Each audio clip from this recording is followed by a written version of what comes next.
The Word of God is the standard because as Christians, we follow the commands of Christ.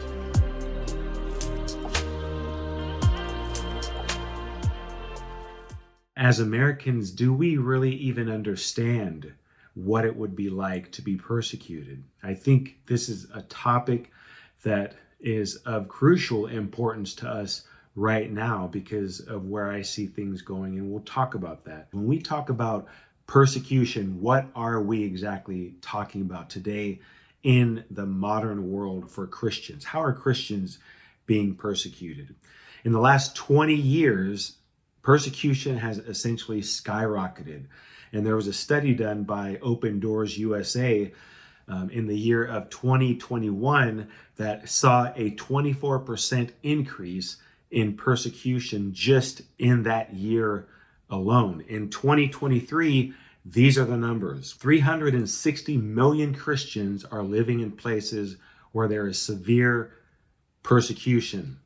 So that's 1 out of every 7 Christians of the 2.3 billion Christians, or people who claim to be Christians. That's 1 out of every 7 Christians who are being persecuted. 14 Christians a day were killed on average last year, who were killed simply because they were Christians somewhere in the world. And these are conservative numbers. You have to realize these numbers being reported by Open Doors USA, they're conservative because we don't know the exact number. We just know these reports. And of course, there's people who are being killed. There's people who are being persecuted, whose stories are never told, who die or lose their homes or their lives or their loved ones, and no one in the world knows about it.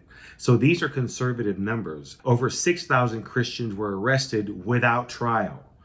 So that means because you're a Christian, you can be arrested, taken into custody by the government, by whatever government is yours, and now you're incarcerated for whatever reason, and you have no idea when you're getting out of jail or prison. Almost 4,000 Christians, including pastors and congregation members, were kidnapped, just taken off the street on their way home from service, spotted, identified as Christians, kidnapped. Attacks on Christians and Christian properties skyrocketed in 2023 as more Christians than ever recorded faced violent attacks. And again, these are conservative numbers. So we're talking about in the thousands. If 14 Christians a day are getting killed somewhere in the world, and that's just the conservative number, and it's about 5,000 a year, you've got thousands of churches being burned, you've got over 360 million Christians who are somewhere in the world experiencing torture, experiencing incarceration, experiencing being ostracized by their community, attacked, killed. We've got some stuff to think about. And as Christians, it's not right for us. It's certainly not right for me. I have an alarm in my heart. I have a burden, a mourning for these brothers and sisters, and I have an alarm in my heart for what I believe, are going to be facing soon. And I can't put a date on it. It's not some weird prophecy. I'm just saying that things are going in that direction. It's time that we see it as a global problem, that extremists are targeting Jews and Christians and others for their faith, and it shows to a larger trend, which is to try to marginalize faith, marginalize and make difficult the practice of religious experience, so that governments or dictators or extremist groups can control how we live our lives and ultimately how we worship. And persecution incidents are often difficult to detail, to verify, especially in closed and isolated countries like North Korea. So how are you expecting to handle that? Well, of course, we have networks of people that access this data and have verifiable proof so that we can talk about it. Obviously, one of the challenges when you have an index like this is you have to understand, if you're a researcher, this is the baseline of what's really happening. When you talk about, say, for example, in India, there are over 62,000 Christians who have been displaced during the reporting period in India. That's certainly the baseline. There are thousands and thousands more that have been attacked by these Hindu extremist groups, pushed out of their homes. They're still homeless. They're still without their property, these kinds of things. It's just the beginning. So it's not meant to suggest that this is the only number that's actually been displaced. We know it's a baseline. We know that the problem is much deeper than what we can validate. These are our spiritual brothers and sisters. And it's hard for us to, even reading the data, to imagine what they're going through, as we're here in our comfortable lives. It's hard for us to even imagine what they're going through. But we should keep them close to our hearts. We should be praying for them, and we should be remembering them during our times of gathering.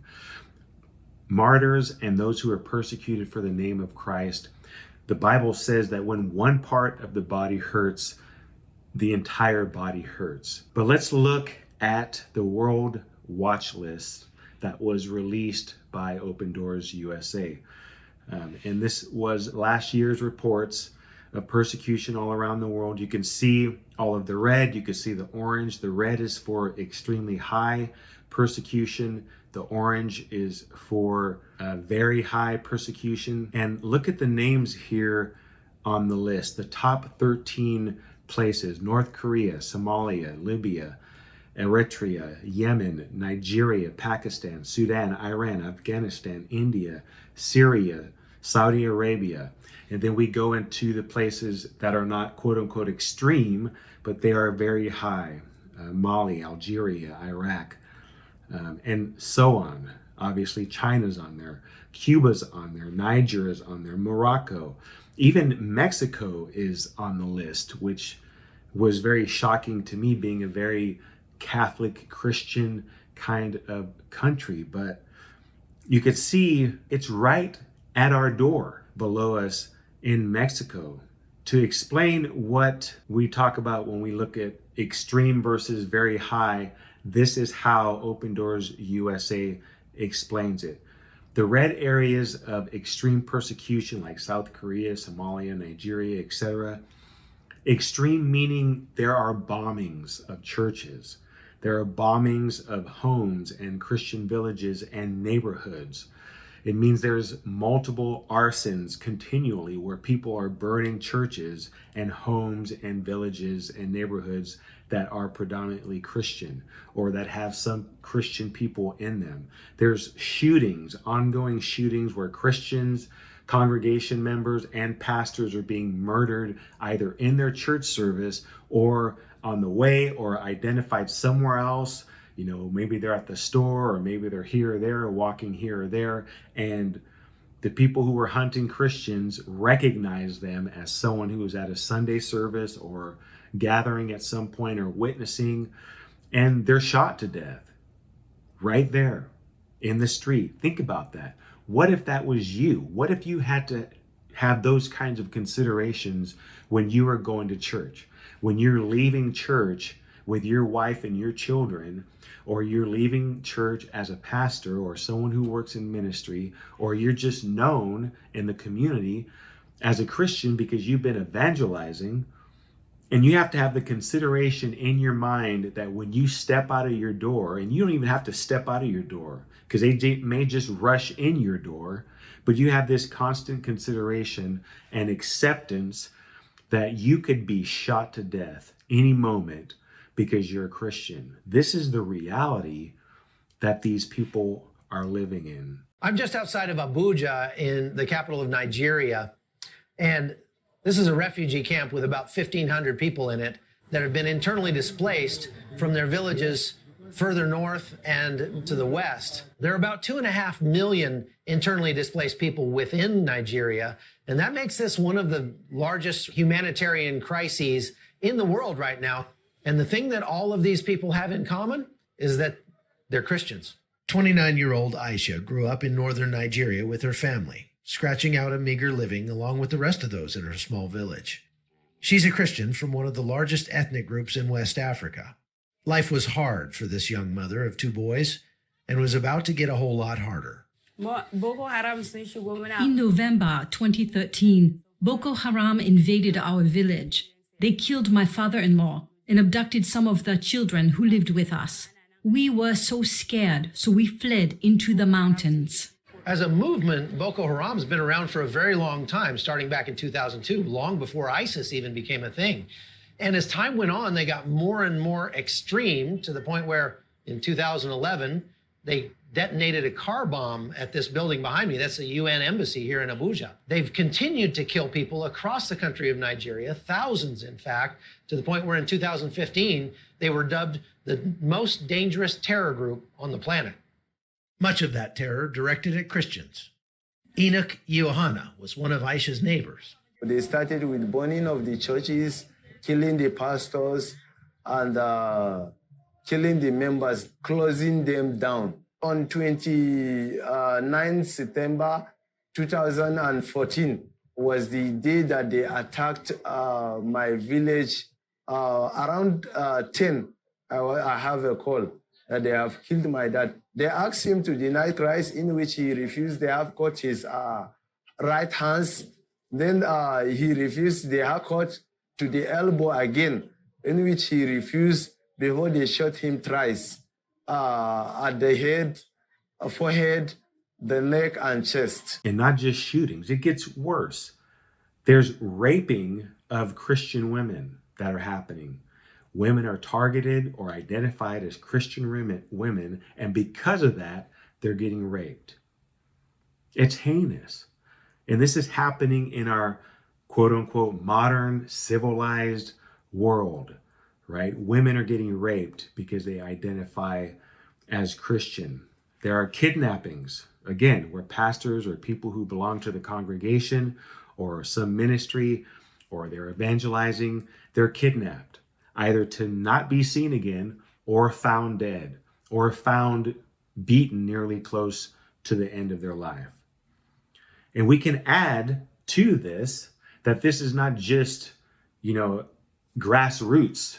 This is government involvement here. In these places where it's extreme, it is extremely illegal to be a Christian. It's astounding to me that this is happening and that we don't hear more about it. Actually, I'm not surprised. I'm not surprised that we don't hear more about it. What's happening to Christians in the world is not something for ratings. So the media is not going to care much about reporting on it. But there are reports. There are reports out there that you can look up. But that's the red areas: bombings, arsons, shootings, rapes, kidnapping, and the government is involved. The orange areas like Mali and Algeria, Iraq, China, Cuba, and Mexico. Legal and red tape restrictions. There are laws in place and often subtle laws, often covert. And we've kind of experienced some of that here in America, where people won't just come out and openly say, oh, no, you can't be here because you're a Christian, or we don't want to do business with you or affiliate or associate with you in any kind of way because you're a Christian. Some people are that overt about it. But a lot of things that we experience are like this, that aren't entirely obvious until you are confronted by it, and then you're taken aback. But this is kind of this is where the boundaries here get kind of washy for me, because in this list, for the folks who are marked orange for very high, I see a lot of America in this. So you have legal and red tape restrictions. You have inability of public display of Christianity. That's where you can't vocalize, you can't express in any way, shape, or form in public that you are a Christian, or hostility is waiting for you. That's a little sounding like America too. I mean, Christians aren't seen as, the welcomed invites to the party anymore, especially with the rise of different ideologies like the LGBTQ plus and all of those radicals out there doing strange and odd things in the world. And again, this is with the intent and goal of eradicating Christianity from their nation, neighborhoods, villages, and or families. Christians under ever-present threat is next on the list, where just for leaving their homes, they can be attacked. And I will provide a link to this document in the description for the World Watch List that you can download yourself and have this information. First, let's tell you what happened. On the 5th of June, a Catholic church in the town of Owo was about to conclude the Sunday Mass. Hundreds of worshippers were in attendance. They'd all come to celebrate Pentecost. It's a Christian festival celebrated on the 7th Sunday after Easter. The celebrations were disrupted by the sound of gunfire. A group of unknown assailants entered the church. They attacked the congregation with guns. They threw explosives at the worshippers. They killed dozens of people. The images are chilling. We advise viewer discretion. The pictures show streaks of blood on the floor, bloody fingerprints on the walls, church benches lying in disarray, the altar splintered into pieces, and sandals abandoned in a desperate rush to escape.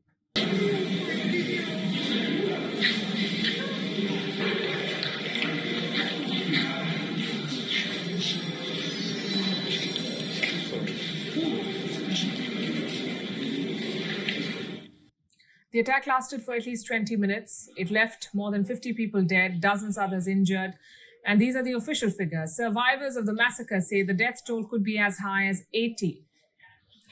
And their accounts are distressing, to say the least. They say they'd never seen anything like it. But the attackers did not even spare children. They shot indiscriminately at everyone they saw. No arrests have been made yet. No cases have been filed. The actions of the Nigerian president are adding to the fury. Let me show you some images. Barely 24 hours after the carnage, Nigerian President Muhammadu Buhari held a dinner for his party's lawmakers. In attendance was Nigeria's Vice President, the National Chairman of the ruling party, the party's Secretary, the Senate President, and various other high-profile senators. They all feasted in Abuja as families of the Owo massacre buried the dead. So we've kind of looked at these countries, and we can go a lot more in detail about it. It gets deep. For instance, if you donate to Voice of the Martyrs, you'll get a magazine like this, and it has all kinds of stories in it, portraying people's lives and how they're suffering and how they're dealing with smuggling Bibles into other countries and risking your life to do that. There's hundreds of thousands of stories like this. And it's not just stories. These stories are attached to an individual's life. It's a real person somewhere living a real life that is being threatened every day because they're Christian. It's something that we should be talking about, at least praying about. And I hope that you do more than that. I hope that you go to Voice of the Martyrs online or go to Open Door USA. They have absolutely incredible ways of helping to educate Christians who are being persecuted, helping them with living expenses, helping them to relocate because a lot of them are being driven out of their homes, just helping them to survive. So I pray in the spirit and the words of the Apostle James that you do more than pray. Because what's the point of praying, he says, if you're not willing to do something about it when it's within your capability to do so? You can make a small donation or a large donation, but please go to these sites and help out these Christian brothers and sisters. Because I guarantee you that there will come a day here in America when we will be praying for help. But who's going to provide it at that point of time? We're the last beacon of freedom in the world. We're the only one. Who's going to reach out? And maybe God will show us some extra grace and mercy during those times if, when we weren't persecuted, we thought of those brothers and sisters who were, and we lent a hand.